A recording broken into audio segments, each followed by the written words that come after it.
Hey, I'm Mike. I am one of the founders here at Kadraa Recruitment. And in this video, I want to quickly run over the various methods of employment, because we get a lot of candidates who are hesitant because they just don't understand these new methods, because they are quite new, and as South Africa becomes a more popular offshoring destination, people still need to get up to speed with how things are being done internationally. So first things first, the reason that these different methods of employment are coming about is because it's just simply not possible for an international company to hire someone in South Africa or in any other country as an employee.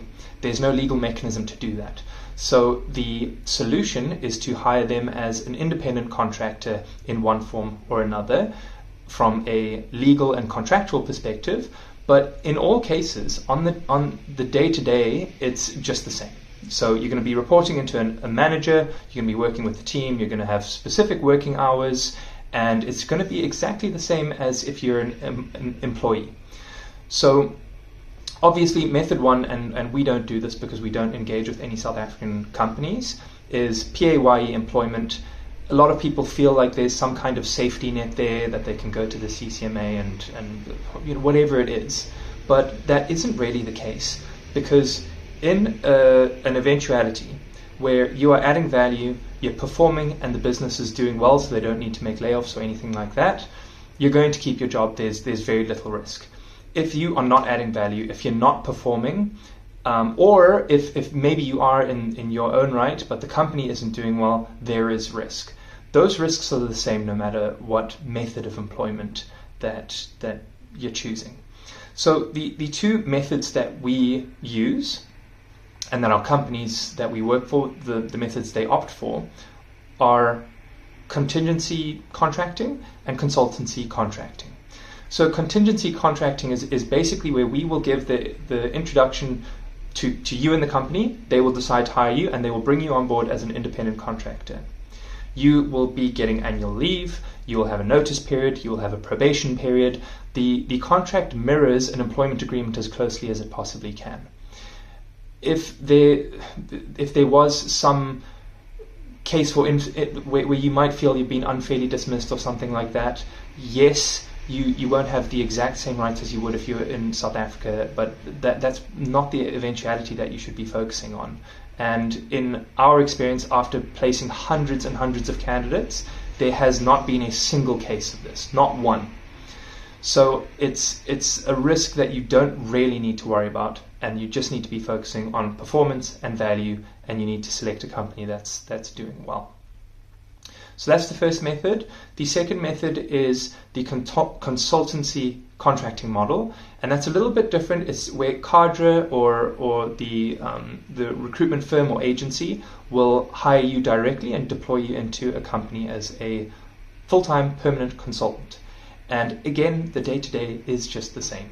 You'll be getting your annual leave, you'll be working specific working hours, working under the supervision, direction, and control of that company, and there is no difference in a day-to-day if you were employed directly by them or if you're in either of these models. The difference is just that the client found it easier to work through an agency, and that's what they chose to do. And that's why that model exists. It's just the relationship between Kadraa and the client is different. The relationship between you and the client is slightly different on paper, but in all practical senses is just the same. So the risk profile is materially the same across all different methods. It's all about performance, value, and how well the company is doing. And we do our own screening and vetting of companies. We don't work with companies that don't have a good reputation, or we feel like they might not be sticking around, and they might fail. So we do our own due diligence, and if there is a company that has a higher risk profile, they might be a startup or a novel idea or something like that, that's something that we will explicitly explain to you, and that you'll be able to make that decision over. So there is no need to worry about these different methods, and in fact there is a great benefit to them that employment does not have, and that is that you get to keep more of the income that you earn, because you get to act as an independent contractor, which is like acting as a business. So you can claim expenses, which can be part of your rent, it can be your internet, it can be your electricity, it can be all sorts of different things. And you can include those in your tax returns, and you don't get taxed on the income that goes towards those things. So you get to keep that yourself instead of paying it to SARS. So it is just better. It's better for everyone, and that's pretty much it. If you've got any questions or anything like that, reach out to the team. Everyone at Kadraa knows the situation with this, and they'll be happy to answer any questions that you might have. Thanks very much for listening, and good luck with your new role.